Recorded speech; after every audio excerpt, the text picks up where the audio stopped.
17 hasta ahora. Buenos días a todos. Le damos las bienvenidas a este segundo encuentro de Conversando sobre Obesidad. Hoy nos acompañan algunas de las disertantes que estuvieron en el encuentro anterior. Está la doctora Adriana Villarreal, pediatra, directora del Hospital de Griaposo.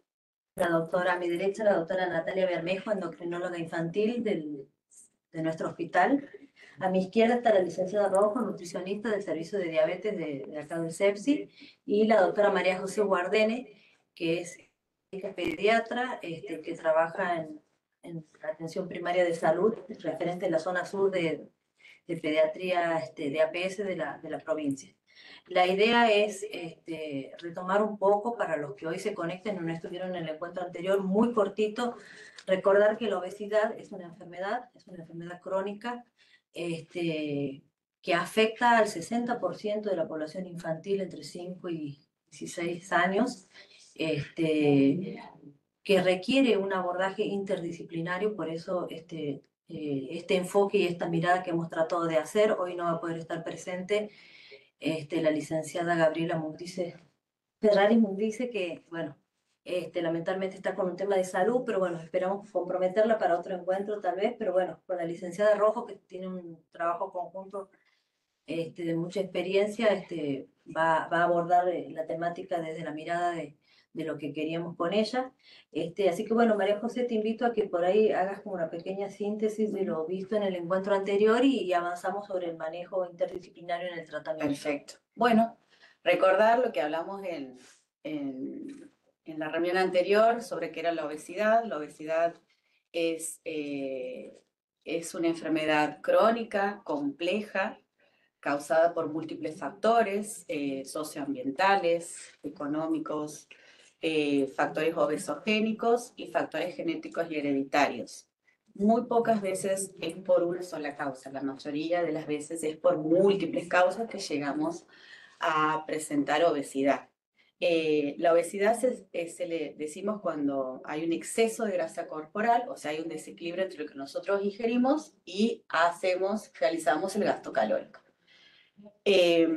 Obviamente nosotros, los médicos y el equipo de salud también, cuando cada vez que valoramos un niño, nosotros hacemos valoraciones antropométricas, que es decir, valoramos el peso, la talla, por supuesto siempre acorde a la edad del niño, y también el famoso índice de masa corporal, ¿sí? De lo cual este es el parámetro, el indicador más importante para hacer el diagnóstico de obesidad y para el seguimiento también de obesidad, ¿sí? Obesidad y sobrepeso también.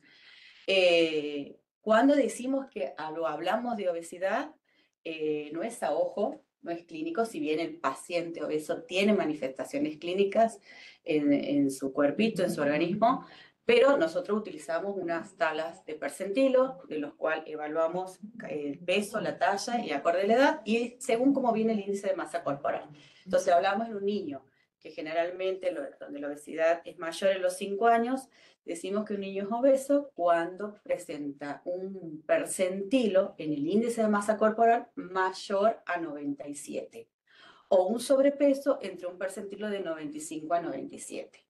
Si usamos las tablas, el índice de Escorsetta, hablamos de desvíos estándar. Entonces, cuando hablamos de un niño con sobrepeso, cuando estamos entre 1 y 2 desvíos estándar, y cuando hablamos de obesidad, cuando ese niño se encuentra por encima de los 2 desvíos estándar. Ahí es cuando nosotros hacemos el diagnóstico de obesidad y nos dan estos parámetros en las evaluaciones antropométricas. Por supuesto que después del examen físico exhaustivo que se hace en el paciente, que siempre tiene que ir acompañado también de la toma de presión, que le tenemos que pedir a las enfermeras que lo realicen, o lo realizamos nosotros mismos en nuestros consultorios. Más allá de lo principal, que es el trabajo interdisciplinario, también acompañamos con un laboratorio, ¿sí? ¿Qué laboratorio generalmente nosotros sabemos pedir? Empezamos primero con lo básico, ¿sí? Con un hemograma completo, un ionograma, una glucemia, ¿sí? Un hepatograma, una función renal, especificando urea creatinina, pedimos una medición de colesterol, los tipos de colesterol, el bueno, el malo, HDL, LDL, triglicéridos y una orina completa. No sé si dije la glucemia, también va la glucemia, y una orina completa. Así es como comenzamos, ¿sí? Este es el paso principal, el primer pasito, a lo cual nosotros vamos a pedir un laboratorio y vamos a empezar más allá del acompañamiento que requiere ese niño que presenta obesidad, junto con su familia, digo que vamos a empezar con el estudio a valorar si hay alguna complicación. En eso me parece importante invitarlos a que la charla anterior la pueden escuchar porque ha quedado grabada, entonces todo va a ser más detallado en cuanto al diagnóstico, el laboratorio, las complicaciones.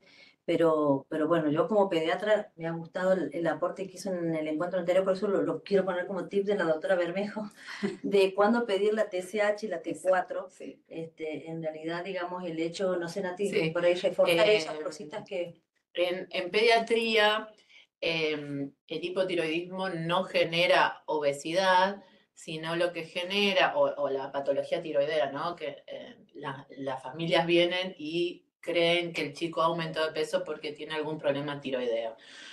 Generalmente los chicos con obesidad, si ustedes, como dice la doctora María José, hacen los percentilos, los pesan y los miden, van a ver que son chicos altos, por lo tanto no tienen alteración del crecimiento. Es más, al tener más grasa corporal, este tejido graso hace que el chico crezca más.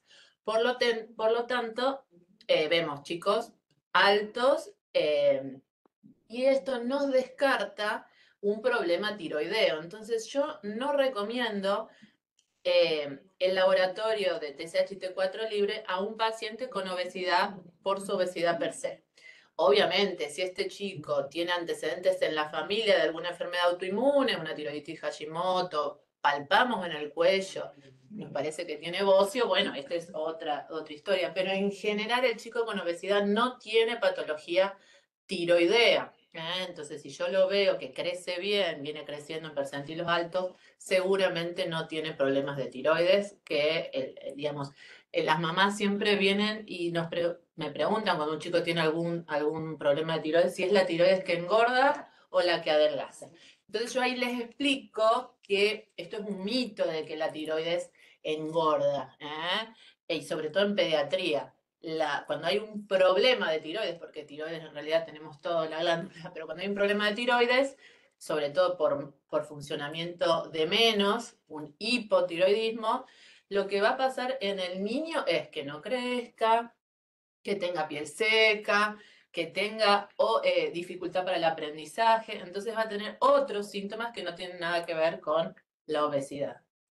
Bien, una vez que evaluamos a nivel de laboratorio, la clínica, el laboratorio, bueno, uno tiene que tomar ciertas decisiones hasta dónde como pediatra lo acompañamos. No sé, Adri, vos en tu experiencia trabajando en un hospital y bueno, como pediatra en tu consultorio, ¿cuáles son las dudas o por ahí las preguntas que, aprovechando acá la doctora Bermejo, te podríamos hacer como para fijar algunos conceptos? Claro. Sí, nosotros en la vez anterior yo había hablado de lo que tiene que ver con las complicaciones y bueno, y una de esas, la más común, es la del síndrome metabólico, que para recordar estaba formado por hipertensión, la obesidad, la dislipemia y la hipertensión arterial. Entonces, por ahí, cuando nosotros tenemos el niño, sobre todo en el interior, le pedimos el laboratorio, que bueno, ya he explicado cuáles son los laboratorios que hay que pedir. Existen los criterios de Cook, que también habíamos hablado en el anterior, que están compuestos por el HDL, que tiene que ser mayor o igual a 110, el LDL menor de 40, tendremos la hipertensión arterial, la tensión arterial por encima del percentil 90, la medida de la cintura abdominal por encima del percentil 90 y la glucemia en ayunas mayor de 100. Entonces, si nosotros tenemos 5 criterios, estamos dentro de lo que llamamos el síndrome metabólico, o sea, los 5 criterios de Cook. Entonces, nuestra pregunta es, en el caso de nosotros en el interior, ¿cuándo lo derivamos? Si lo manejamos a ese paciente nosotros con los tratamientos o sea, con pautas que nos van a dar aquí nutrición y psicología, o lo tenemos que derivar, o ante cuál laboratorio, qué valor del aborto inicio decimos, no, esto no lo podemos manejar y lo tiene que manejar endocrinología o diabetología. Y otra cosa que surge también mucho en el interior es los pacientes medicados, que por ahí los ve un clínico o un diabetólogo de adulto, y al niño que está con una insulina elevada y con el OMA que se usa mucho en el interior, se usa mucho, que ya hemos aprendido que no nos sirve para pediatría, pero que se lo usa también medicados con metformina, o los niños que tienen dislipemia medicados con alguna atorvastatina, alguna vastatina, también eso. ¿Cuáles serían las indicaciones? Primero, de derivar de nosotros, del interior, y si hay necesidad o no de medicación. Bueno, es una pregunta, para mí no es tan sencilla de responder, no tiene una sola respuesta, me parece, ¿no? Pero yo creo que la educación es lo principal. Sí, cuando ustedes preguntan antecedentes en las familias, muchos van a tener antecedentes de diabetes familiar, que eso es un peso, y a lo mejor también dislipemia en la familia. Entonces voy a decir, ¿esto es algo que se hereda? O sea, ¿está genéticamente determinado o tiene que ver con los hábitos? En general, yo lo que veo en las infancias es que tiene que ver con los hábitos, con la falta de actividad física, con la falta de alimentación variada, rica en frutas, verduras, legumbres. Entonces, me parece que cuando yo tengo un laboratorio, a lo mejor dentro de lo levemente aumentado o con alguna alteración, por ejemplo, no sé, levemente aumentada, te digo, triglicéridos de 300, vamos a decir, bueno, a ver, si ese chico empieza a hacer actividad física, empieza a comer más verduras, empieza a modificar a lo mejor la forma de cocción de los alimentos, seguramente en 3 meses vamos a tener los triglicéridos normales. Obviamente si tiene unos triglicéridos de 500, y bueno, ahí yo te diría, derivámelo, porque son como, bueno, entre 500 y 1000 ya uno piensa en una hipercolesterolemia familiar, ¿no? O tiene antecedentes, no sé, por ejemplo, de infartos familiares tempranos, y voy a encontrar un triglicérido de 500, y bueno, ese chico sí merece la derivación, porque a lo mejor es el caso índice para estudiar toda una familia, pero no es lo más frecuente, digamos.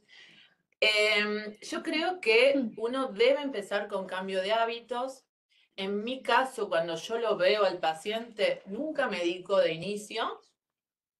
Bueno, a menos que esté diabético, yo no hago diabetes, entonces tengo articulación permanente con el servicio de diabetes y los derivo en forma urgente al servicio de diabetes, pero en general, o sea, el médico de adulto no genera el cambio de hábitos consciente a la familia, no, o sea, al adulto, medica.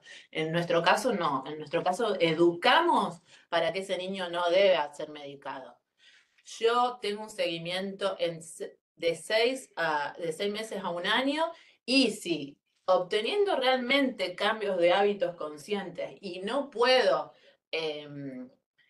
mejorar, no sé, los triglicéridos, la insulina, la glucemia, bueno, ahí sí uno piensa en medicar, pero si no, no. Entonces creo que inicialmente debemos como insistir en esto, en el cambio de hábitos, en la actividad física. Si ustedes preguntan, la mayoría de los chicos no hacen actividad física, y no es necesario que hagan un deporte para hacer actividad física. Podemos salir a caminar, podemos ir a la plaza del pueblo, podemos andar en bicicleta, o sea, hay un montón de opciones para moverse. Y, ¿qué otra pregunta ya? No, si el manejo, o sea, en realidad el manejo debe ser nuestro, Claro. del pediatra clínico y bueno, del médico de familia, y en eso el por ahí, interior en cuanto a los cambios de hábitos. en eso, digamos, aportar que la presencia de la Oficina de Comunicación a Distancia y Telesalud es una herramienta que los médicos cuentan. Entonces, ese es un paciente ideal para tal vez telemedicina, porque en realidad el médico lo ve, ha hecho el laboratorio, implementa las medidas de cambio de hábito, y tal vez tiene alguna una o dos dudas, se puede perfectamente hacer una teleconsulta con la Exacto. doctora Bermejo o con la doctora Carolina Luna, que también hoy no nos ha podido acompañar, que es la diabetóloga de acá del CEPSI. Entonces, saber, ese paciente puede generar una consulta de telemedicina y tal vez acordando, viendo ciertos elementos, puede seguirse avanzando o tal vez el servicio diga, no, mejor con este valor. Entonces, Claro. acostumbrarnos también a la consulta de segunda opinión, no solo la consulta del especialista con el paciente, sino también desde nosotros como médicos, perderle el miedo a lo que es la teleconsulta, la telemedicina y pedir una consulta de segunda opinión. Entonces, Sí. yo como médica presento al paciente y esas dudas me las evacúa, que es lo que yo hago, nada más la tengo cerca, Claro, que es lo que yo hago desde mi lugar, pero ustedes a saber que ellos cuentan tienen con una sí. gran accesibilidad, ellos Toda la están semana, predispuestos, claro. toda la semana hacen teleconsultorios con Sí, las familias, con la entonces familia. cómo no va a hacer mucho más con un colega, sí. entonces aprovechar eso, ¿sí? Ujú.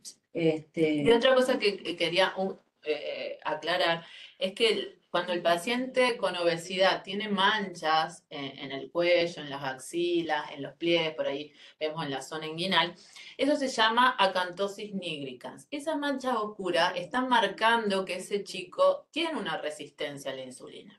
Si yo le pido una insulina, me va a dar alta.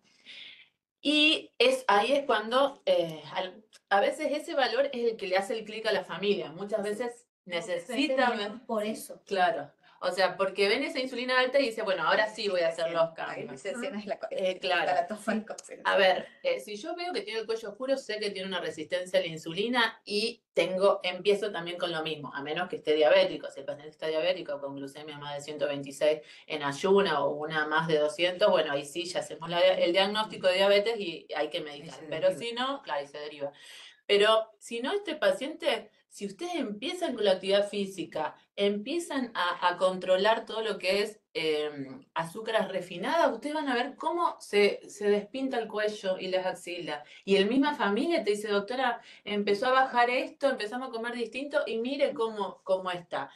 Y los chicos, los adolescentes, tienen, por su edad, una resistencia a la insulina fisiológica. ¿Qué significa? Que ellos al crecer, la insulina también ayuda al crecimiento y puede estar un poco más alta de los valores esperados. Entonces, a veces es confuso si vos lo ves, el chico a lo mejor tiene sobrepeso u obesidad y tiene una insulina alta, y muchas veces porque ha comenzado el desarrollo, y bueno, igualmente tenemos que reforzar obviamente pautas para que no haga un síndrome metabólico, ¿no? Y otra cosa que también decíamos la otra vez era del tema de la insulina, que muchas veces pedimos los laboratorios, está todo normal y nos quedamos como tranquilos. Claro. Que no hacemos nada porque, bueno, está todo normal y ahí hay que reforzar para que no llegue Claro, la insulina a una complicación mayor. mayor. Y en el caso, por ejemplo, el síndrome metabólico, decía, la derivación sería en los pacientes con obesidad y que tengan alguna complicación. Exacto. Lo derivamos a endocrinología o a diabetología.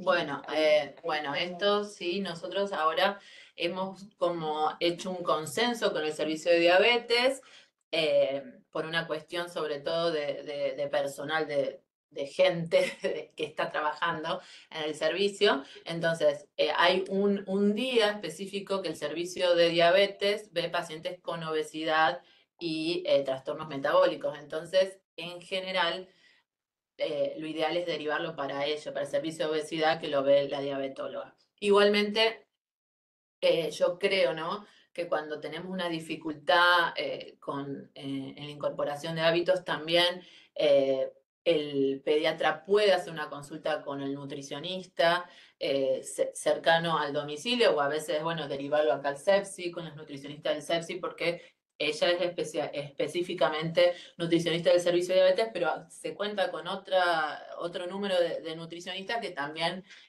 abordan estos pacientes. Entonces, por ahí no es necesario, digamos, como para reforzar esto de, bueno, vamos a cambiar los hábitos alimentarios, tenemos esta herramienta. Pero en general, el paciente con obesidad lo ve el servicio el día que hacen obesidad las chicas de diabetes. Bien.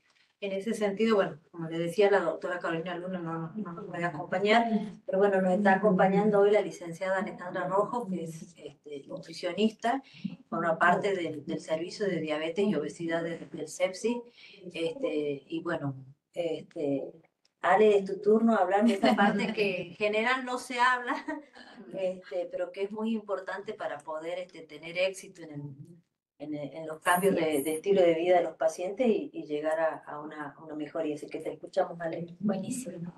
Bueno, buenos días a todos. Primero saludarlos. Y bueno, así como venían hablando las chicas, se habla mucho, creo que a lo largo de las dos charlas, de los dos ciclos que hemos dado, hemos hablado mucho acerca de la importancia que hay de los cambios de hábitos, ¿sí? Pero, sin embargo, a pesar de que hace mucho tiempo nosotros venimos haciendo hincapié en el cambio de hábitos, se ve que cada vez hay más personas, más niños y adultos incluso, con obesidad. Entonces, por ahí, ¿qué estamos manejando mal o qué estamos haciendo mal que contribuye a que este número sigue creciendo en lugar de ir decreciendo, ¿sí?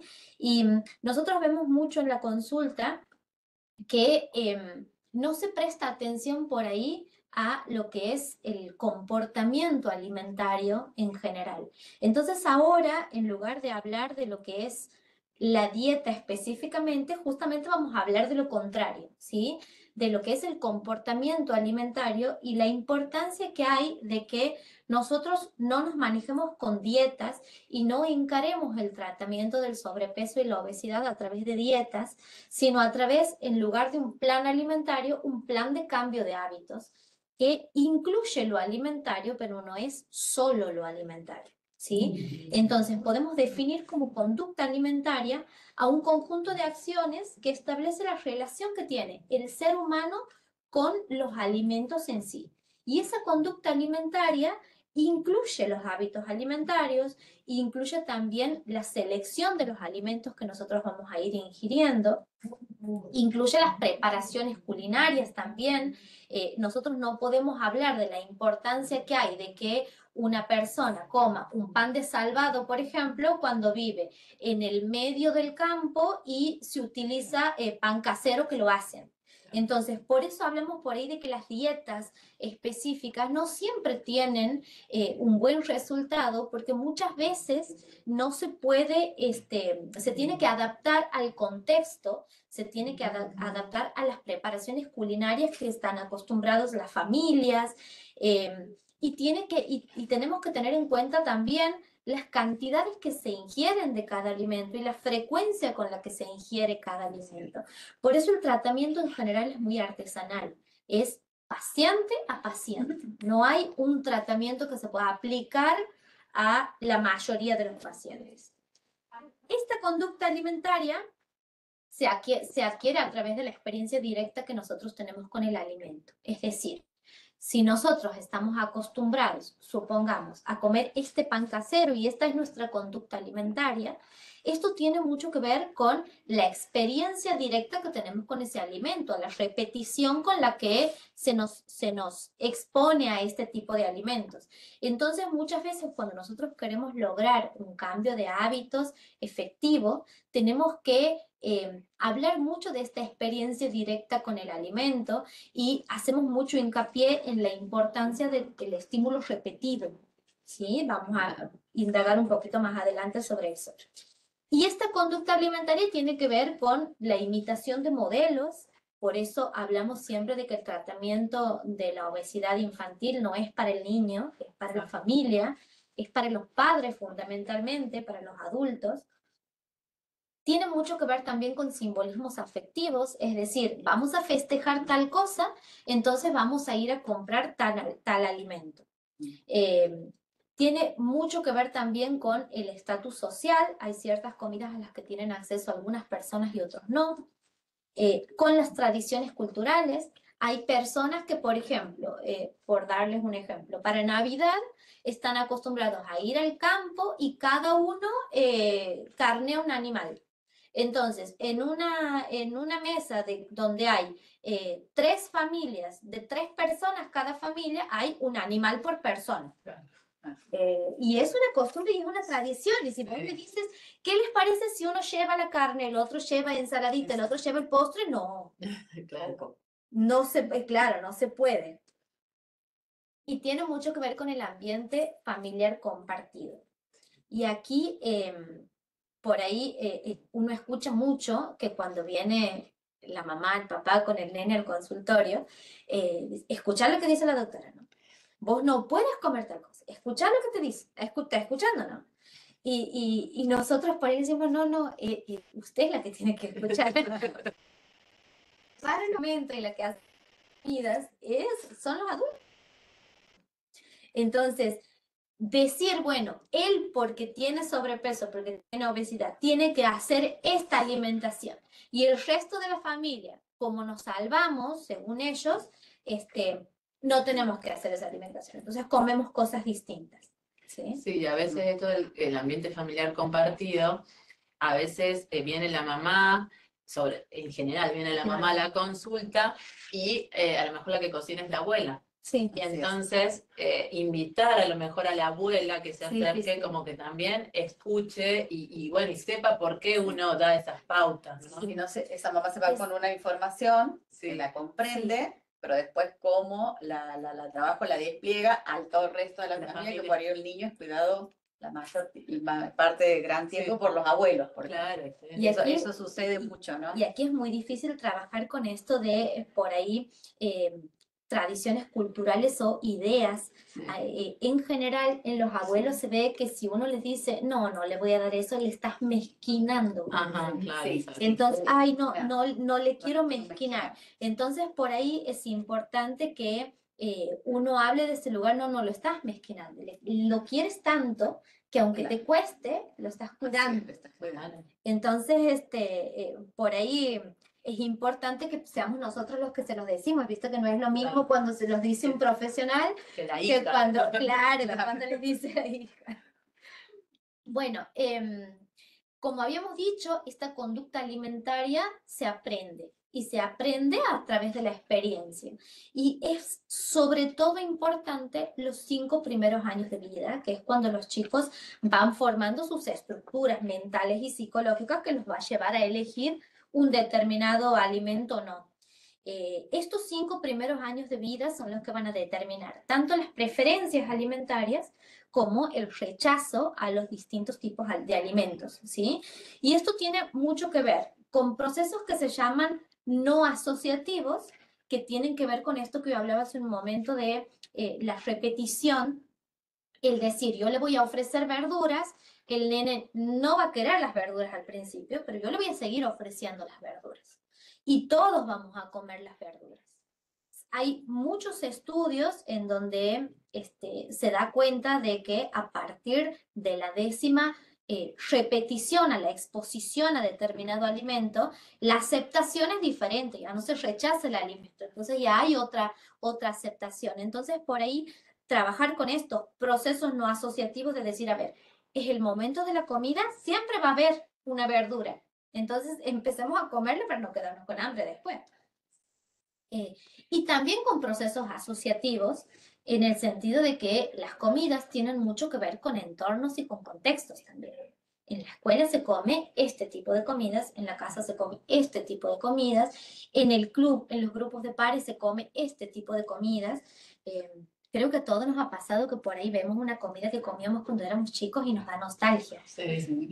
Justamente por esto, de asociar las comidas con contextos, con emociones, con situaciones, que es importante también, sabiendo esto, determinar la forma en la que cada uno va a actuar, justamente para que estos procesos de asociación traten de ser lo más saludables posibles y nos lleven hacia conductas de salud y no hacia conductas de no salud, ¿sí? Esto lo voy a pasar rapidito, es más que nada hablar un poco de que es diferente, nosotros tenemos una regulación del comportamiento alimentario y para eso, para conocer esas regulaciones, es diferente que hagamos una diferencia, valga la redundancia, entre lo que es el hambre y lo que es el apetito, ¿sí? El hambre es un proceso fisiológico. El hambre es una sensación fisiológica que se presenta cuando han transcurrido varias horas desde la última comida y se acompaña de una contracción gástrica, una sensación de vacío, dolores de cabeza, a veces mareo, sensación de languidez. A diferencia del apetito, que el apetito no es una situación fisiológica. El apetito es la intelectualización del hambre, es decir, nosotros tenemos apetito muchas veces incluso en ausencia de hambre e incluso teniendo la sensación de plenitud, es decir, ya hemos comido, estamos llenos, como se dice vulgarmente, Un poquito más. pero tenemos apetito porque está lleno. El hambre no es específico, uno tiene hambre y come lo que haya. Uno tiene apetito y el apetito es específico, de determinado alimento. Entonces, muchas veces nosotros trabajamos en la consulta esto de que el mismo paciente aprenda a diferenciar si lo que tiene es hambre o apetito. De la misma forma, aunque parezca que nosotros le tenemos que decir, vos come cuando tienes hambre, no cuando tengas apetito, esto no es así. Cuando se tiene apetito, también se tiene que comer, pero se tiene que parar, se tiene que reflexionar al respecto y se tiene que aprender qué, cómo y cuánto comer. ¿Sí? Ahora vamos a decir por qué sí les decimos que coman cuando tienen apetito. Esto creo, en mi humilde opinión, que es como el puntapié de por qué venimos fracasando en el tratamiento de la obesidad en sí. Y es esto del paradigma dietante. El paradigma dietante actúa acentuando la distorsión que hay entre los registros de hambre y saciedad. Es una manera de leer cómo se debe comer y está reforzado por la industria y por todo lo que nosotros vemos en relación a las dietas, que en esto tiene su participación la tele, tiene su participación el internet, tiene su participación los influencers y también tienen su participación muchas veces los profesionales de la salud también, porque muchas veces desde los distintos marcos teóricos en los que cada uno se avala, se habla mucho y se demoniza mucho a determinado tipo de alimentos. A los dulces no existe, no hay que comer dulce, todo lo dulce es malo y todo lo dulce es demonio. Entonces, ¿qué pasa? Cuando uno trata de ayudar a esa familia o a ese niño que tiene, como se dice, debilidad por los dulces, el niño empieza a esconderse para comer porque la mamá le ha dicho que no, porque la nutricionista le ha dicho que no, porque la doctora le va a retar. Entonces, por ahí, la demonización de los alimentos, que generalmente ocurre con los dulces, con los lácteos y con las harinas, lleva por ahí a conductas que no nos ayudan a ayudar, valga la redundancia. Las dietas restrictivas en general generan la división de los alimentos entre que los permitidos o los buenos y los malos o los prohibidos, ¿sí? Y esto genera un mayor deseo y por lo tanto una mayor necesidad de silenciar las señales que nos da el cuerpo, que nos ayudan a registrar el hambre y la saciedad. Entonces, si nosotros damos una dieta muy restrictiva, nosotros lo que estamos haciendo ahí es contribuyendo a que ese registro de hambre y saciedad empiecen a silenciarse, hasta que llega un momento que el registro no existe. Y en general, en la mayoría de los pacientes que vienen al consultorio, cuando uno indaga sobre estas sensaciones del cuerpo, sobre el hambre y saciedad, nosotros trabajamos mucho con ejercicios que nos ayudan a reconectar con estas sensaciones del cuerpo. Nos damos con que el registro de hambre y saciedad no existe. Y esto en gran parte es consecuencia de estas dietas restrictivas. Entonces, estas dietas restrictivas generan la división de alimentos en buenos y malos. Se pierde la riqueza sensorial que tenemos en el organismo de sentir el placer, el miedo, la fobia. Vemos, no tanto niños, muchas mamás con fobias a que el niño coma determinado tipo de alimentos o un miedo exagerado que por ahí no llega a ser fobia, que genera situaciones que te desconectan realmente con las sensaciones del cuerpo. Entonces, tratar de volver a esa conexión para saber qué es lo que el cuerpo necesita. Nosotros trabajamos mucho con qué es lo que el cuerpo necesita, pero la realidad es que esto es un trabajo muy de hormiga, muy largo, y que por ahí tenemos en contra la ansiedad que tiene la familia cuando viene a un consultorio queriendo que el chico baje de peso. Sí.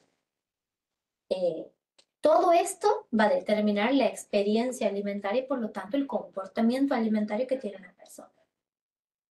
Entonces,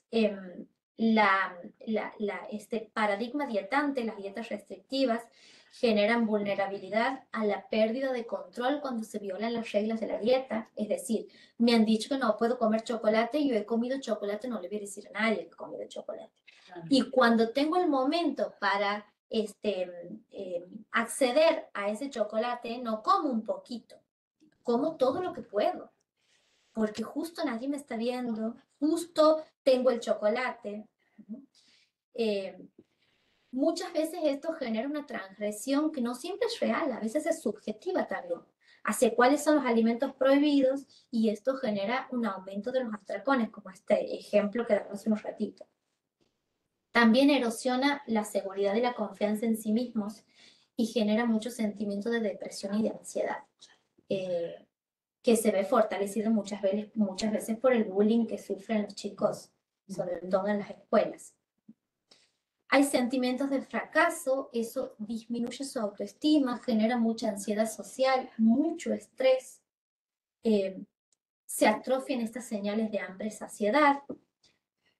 Estamos fortaleciendo el predominio sobre de lo visual sobre lo interoceptivo y tratamos de que esto se revierta y que sea al revés. Y generamos mucha confusión emocional y sensorial. ¿Sí?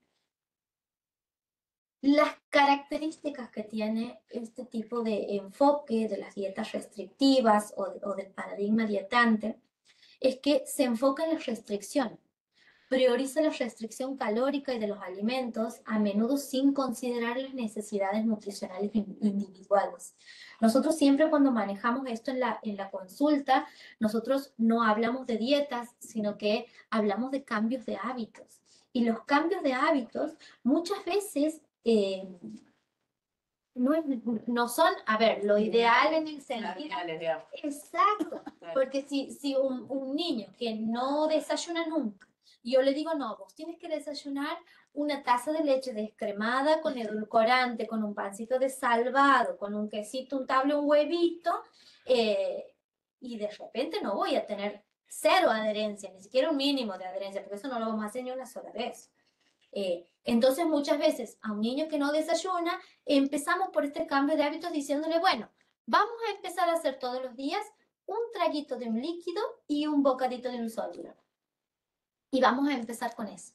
Y siempre tratando de hacerlo partícipe de estas indicaciones. ¿A vos te parece que vas a poder desayunar eso? ¿Y qué te gustaría? ¿Qué desayuno te gustaría? ¿Qué líquido tomarías? ¿Y qué sólido comerías? Y fíjate que esto, y fíjate tratar por ahí de hacer partícipe un poco de que la decisión también es suya, ¿sí? Ponemos el objetivo en el control del peso como principal objetivo, y dejando atrás y dejando de lado todos los aspectos emocionales y la salud mental del paciente, que es muy importante. Se vuelve el momento de la consulta como un momento en el que va a ser evaluado a ver si ha bajado de peso o no ha bajado de peso, o cuánto ha bajado, si bajó mucho, si bajó poquito, porque la mamá lo reta. No, y a veces también no solo es la mamá la que reta, sino también a lo mejor es el profesional que lo ve el que lo reta, entonces es como un lugar de pánico, de miedo, de angustia, ansiedad.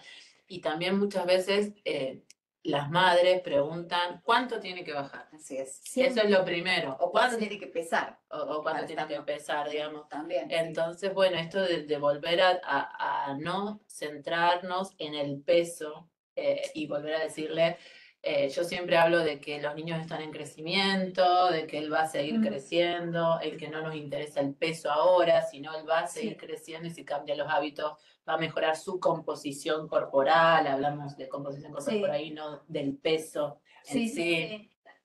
Nosotros incluso en las consultas no los pesamos. La mayoría de las veces, o sea, sí los pesamos en la primera consulta y no en todas. Claro. Es decir, a veces sí, a veces no. Sobre todo si nos cuentan, por ejemplo, no hemos estado de vacaciones, ha venido la tía, la abuela, la tía, de cosas, no pesamos. No, porque encima le ponemos más carga a lo que viene, porque por ahí uno no se da cuenta. La otra vez cuando hablábamos de las complicaciones, lo de salud mental, y uno me parece que lo hace inconsciente, hay que hacer una mea culpa porque uno le dice, no vamos con nada de peso. Claro. Y no te das cuenta que el pobre chico está con toda su carga de la familia, de todo, encima nosotros le agregamos esa sobrecarga de que no vamos con nada, no has hecho nada, y bueno, y es peor. Además, fortalecemos como este pensamiento dicotómico de que decir, ¿es bueno o es malo? ¿Es blanco o es negro? Y no estamos favoreciendo la flexibilidad en todo, porque no solo en la alimentación, todo es flexible. Hay veces que uno hace más actividad física, hay veces que hace menos, hay veces que nos cuidamos un poquito más, hay veces que menos. Entonces, tratar un poquito también de flexibilizar ciertas cosas, obviamente siempre teniendo en cuenta de volver a un equilibrio.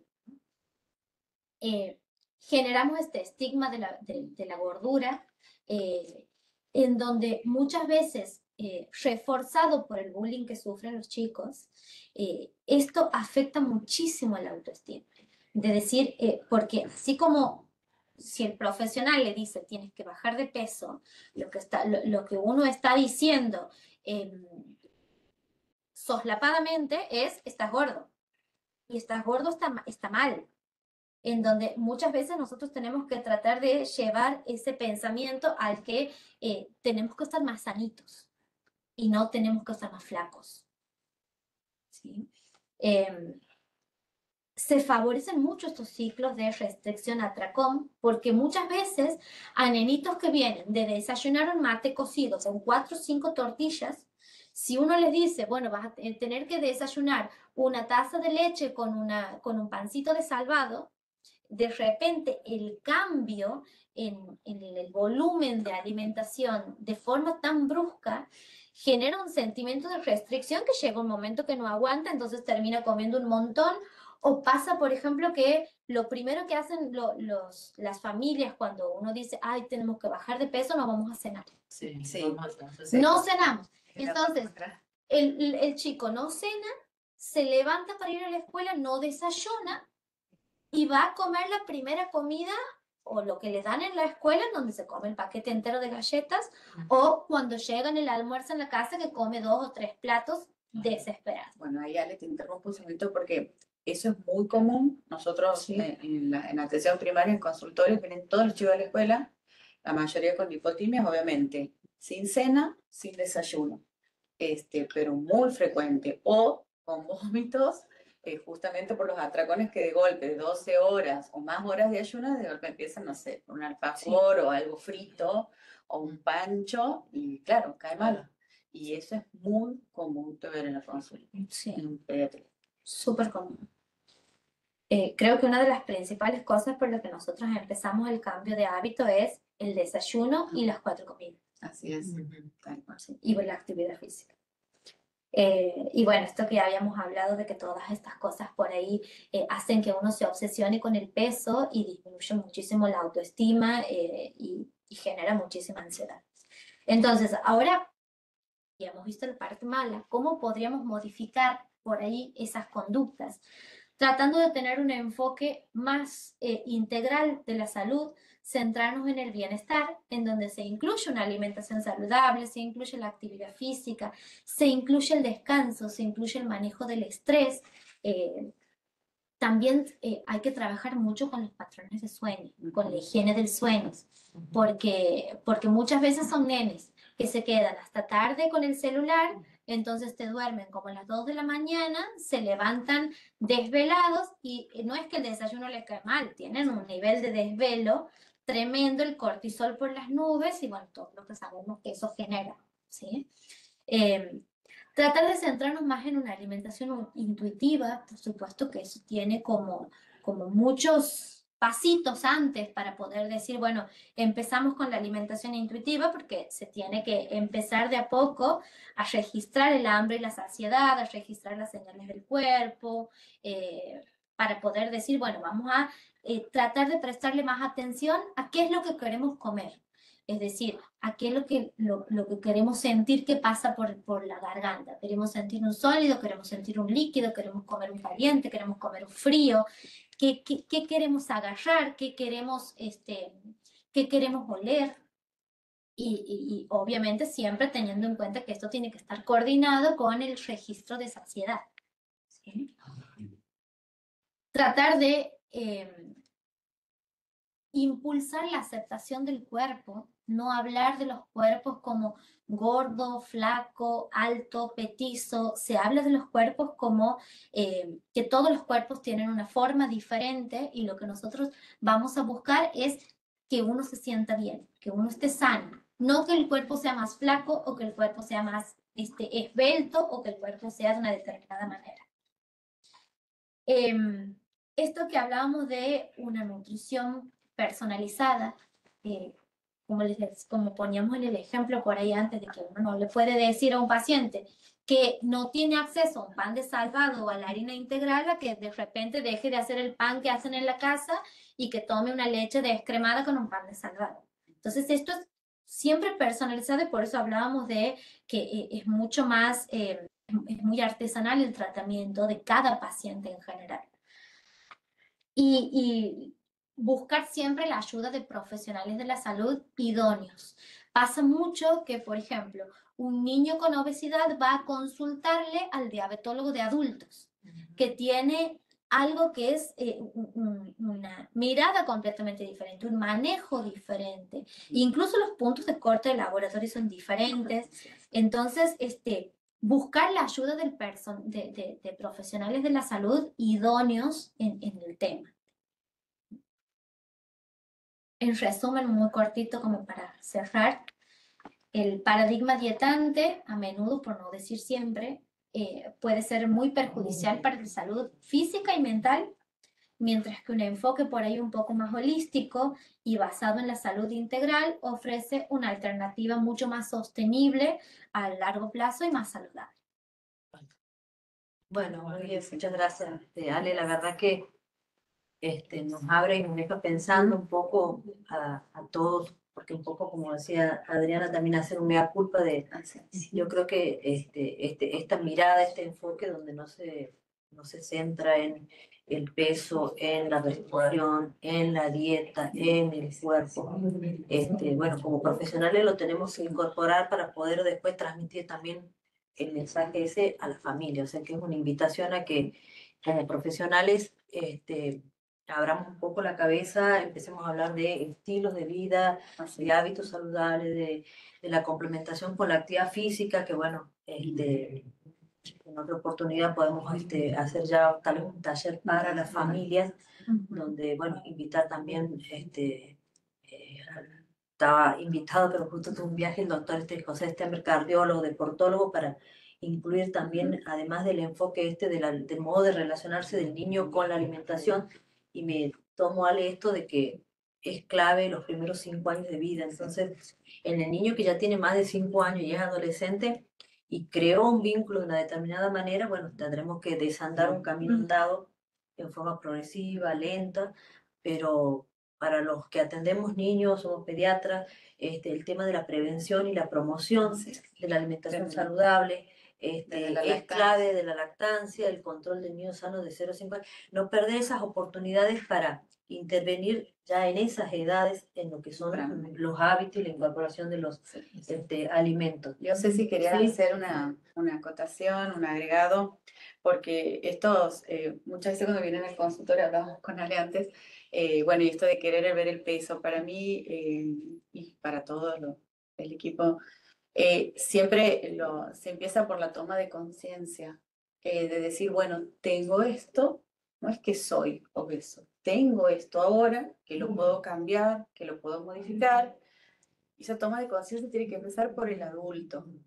O sea, el niño no es que es el que está con esta patología, porque es una enfermedad, ¿sí? Pero no lo vamos a aceptar en el banco de los acusados y en él tenemos que trabajar en los adultos. Ahí está el foco donde nosotros vamos a trabajar. Saber primero aceptar que es una obesidad y segundo saber que es un proceso, que se puede lograr los cambios, por supuesto, que no es solo una cuestión estética, sino todo lo contrario, esto un estado de salud del niño y de la familia también, ¿sí? Porque ese niño que llegó a estas situaciones porque viene con malos hábitos y no son saludables, ¿sí? Nadie se hace obeso de un día para el otro. Entonces, y tampoco vamos a volver al peso normal o ideal para ese niño de un día para el otro, es todo un proceso. Por eso lo principal, que uno cuando dice cuánto bajó, no, es a ver qué cambio hemos logrado, aunque sea 1 o 2 cambios, es un paso adelante, porque eso se tiene que mantener para toda la vida, ese hábito saludable. Entonces, muchas veces empezamos con los papás. Yo siempre digo, el niño, cuando le dan dinero para ir, ¿qué hábito yo tengo? Pues, doctor, no hay forma que coma fruta y verdura. Bueno, pero ¿qué hago yo como adulto para trabajar en ese hábito o en ese tipo de alimentación que ingieren ese niño? Entonces, es que el niño no tiene la disponibilidad económica de manejar dinero, voy, me compro, voy al súper. No, lo manejamos los adultos y ahí tenemos nosotras esas herramientas para manejar, para decir qué puede comer el niño y qué no, pues sería lo mejor para él, ¿sí? Alimentos prohibidos no hay, pero sí hay alimentos muy saludables que también son ricos, que forman parte del hábito. Así Nosotros- que por eso es muy importante que los adultos incorporemos. Muchas veces no entiende, doctora, no lo va a entender porque es un niño. Es como que yo hago un diagnóstico de una neumonía y le indique a ese niño qué remedio va a tomar, a qué hora va a tomar y cómo va a tomar. No lo va a hacer porque es un niño. Así sea un adolescente, es un niño. No mide el riesgo. ¿Sí? No tiene ese hábito de responsabilidad, lo tenemos los adultos. Entonces, este trabajo para lograr un niño con hábitos saludables pasa y es de los adultos a cargo, de todos los adultos a cargo de ese niño, no solamente el papá y la mamá. Claro. Y otra cosa que me parece muy importante, nosotros que estamos en contacto permanente con familias, es el reforzamiento positivo, ¿no? Porque a veces un pequeño cambio, como empezar con el desayuno, salir a caminar, eso hay que reforzarlo. O sea, mira, viniste en la primer consulta y veíamos que no estabas haciendo actividad física, nada, ahora ya incorporaste esto. Entonces, muy bien, yo siempre lo felicito a la familia por el compromiso y sobre todo también el reforzamiento, no solo al niño, sino también a esa madre, ese padre que se pone las pilas y que, bueno, están preocupados por ese chico y hacen, se ponen en acción. Bueno, allá estamos viendo algunas preguntitas del chat. No sé si acá se las ven, no, acá se pueden ver, si no la vemos desde allá. Yo había visto una pregunta que dice ahí, Nati dice, tengo, Sí, ha quedado con el ojo. En la anterior, tengo una duda, de por qué no. ¿por qué Loma ¿Y desde cuándo se consigue? para pedir? Sí, yo en pediatría no recomiendo la utilización por esto mismo que dije de que, bueno, es una relación, ¿no es cierto? El OMA es un índice que hace un cálculo entre la relación de glucemia e insulina. En realidad, lo más importante es la evaluación clínica del paciente, no porque tengo un OMA de 3 o de 4, eso me está indicando que el paciente tiene una diabetes, no, nosotros tenemos que tratar de que, como decimos, fomentar los hábitos. A veces la insulina puede estar más alta, como les dije anteriormente, por la misma adolescencia. La insulina es muy variable, tiene que ver con no solamente con los hábitos diarios, sino a veces por el estrés también puede subir. Entonces hay como un montón de factores que te pueden afectar, alterar y subir la insulina y dar un homa alterado, y bueno, y no, eso es como que les ponen alerta y en realidad a veces no tienen, el paciente no tiene ni acantosis, digamos, no tiene ni ningún síntoma y por ese homa lo derivan. Yo creo que lo más importante es seguir viendo, mirando al chico, mirándolo, revisándolo y trabajando en esto, en hábitos. Por eso yo no recomiendo que lo usen y tampoco es que yo lo use en mi práctica diaria, no lo tengo en cuenta, digamos. No sé si hay alguna otra pregunta. Sí, ahí hay comentarios. Dicen, los niños, niñas comiendo sin estar concentrados en lo Claro, que comen. en el teléfono, eso es lo que... Bueno, el uso de la tecnología, cómo afecta no solamente en la concentración de los niños, sino en los hábitos en general. Eso de comer, utilizar las pantallas a la hora de alimentarse, ¿no? Sí.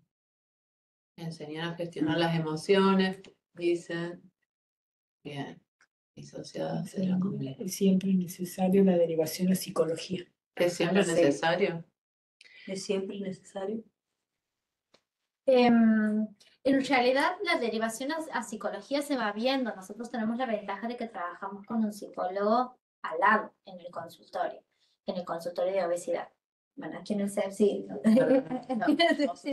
no sucede, pero si está la posibilidad, siempre es importante porque este registro de hambre, saciedad, aprender a gestionar las emociones, todo eso se hace el trabajo no solo con la nutricionista, sino en conjunto con la psicología, así que sí, es importante. Ustedes tengan en cuenta que la conducta alimentaria se gesta también en base a estructuras psicológicas que se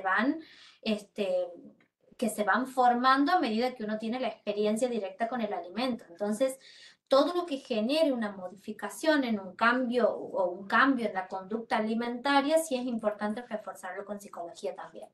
Los psicólogos van a entrenar habilidades que nosotros por ahí no somos idóneos en hacerlo y que van a ayudar muchísimo.